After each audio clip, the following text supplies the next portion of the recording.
पहाड़ों में पुराने जमाने से ही हर चीज को नेचुरल तरीकों से तैयार किया जाता है। आज मैं आपको दिखाता हूँ कि कुदरती सिंदूर कैसे बनाया जाता है। सबसे पहले मैं गांव के पुराने सूखे तलों में जाता हूँ और वहां से कमल की जड़ों को सावधानी से काटता हूँ। फिर कमल की डंडियों को इकट्ठा करके उनका एक गट्ठर बांध लेता हूँ। अब ये गट्ठर मैं अपने कंधे पे रख के धीरे धीरे घर ले आता हूँ। घर पहुँचते पहुँचते शाम ढलने लगती है। इसके बाद इन डंडियों को छोटे छोटे टुकड़ों में तोड़ता हूँ और उनके अंदर के नर्म रेशे अपनी जांग पर समेटकर एक बर्तन में पानी के साथ डाल देता हूँ। जब ये रेशे अच्छे से भीग जाएं, तब इन्हें निकालकर धूप में सुखाने रख देता हूँ। सूखने के बाद इन रेशों को कैंची से काटकर छोटे टुकड़ों में बदल देता हूँ।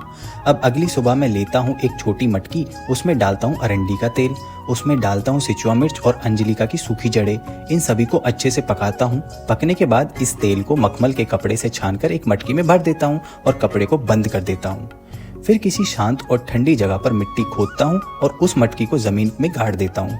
अब इसे 7 दिन के लिए ऐसे ही छोड़ देता हूँ। 7 दिन बाद उसी जगह से मटकी को निकालता हूँ और घर ले आता हूँ। फिर उस तेल को एक थाली में डालकर धूप में रख देता हूँ।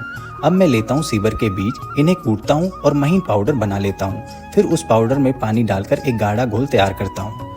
अब उसमें घुला हुआ गोंद भी मिला देता हूँ। ये सारा मिश्रण एक बड़े बर्तन में डालकर रात भर छोड़ देता हूँ। सुबह होते ही उसमें से पानी निकाल देता हूँ और जो बचा है उसे फिर से सूखने के लिए रख देता हूँ।